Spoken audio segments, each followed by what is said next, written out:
আমি চলে আসলাম আরএসবি রক্তদাতা সন্তানের বিক্রমপুর পিঠা উৎসবে। আমাদের বাংলার ঐতিহ্য এবং সংস্কৃতি ধরে রাখার জন্য তারা মূলত এই পিঠা উৎসব অনুষ্ঠিত করেছে। Hello everyone, it's me Bithi. আজকে আমি চলে গিয়েছি পিঠা উৎসবে, যেখানে ঢুকতেই মনে হলো এটা শুধু খাবারের আয়োজন না, এটা আমাদের বাংলার আত্মার উৎসব। এখানে অনেক মানুষের ভিড়ে আমি আমার প্রিয় মানুষগুলোকে খুঁজে পেয়েছি। আপু আর ভাইয়া খুবই ভালো ছিল এবং তারা খুবই ভালো মনের মানুষ।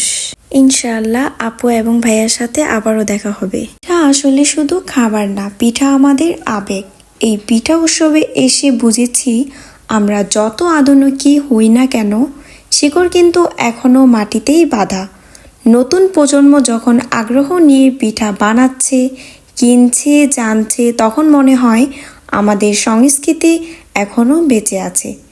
বাংলার ঐতিহ্য মানে শুধু অতীত না, এটা আমাদের পরিচয়। আর পিঠা সেই পরিচয়ের এক মিষ্টি অংশ। এই উৎসব মনে করিয়ে দেয় সংস্কৃতি টিকিয়ে রাখতে হলে আগে ভালোবাসতে হয়।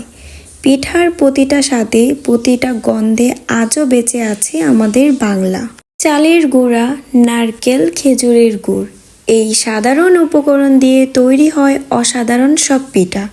প্রতিটা পিঠার সঙ্গে জড়িয়ে আছে আমাদের শীতের সকাল। আরএসবি পক্ষকে অসংখ্য ধন্যবাদ এত সুন্দর একটি আয়োজন করে বাংলার ঐতিহ্য ও সংস্কৃতিকে জীবন্ত করে তোলার জন্য।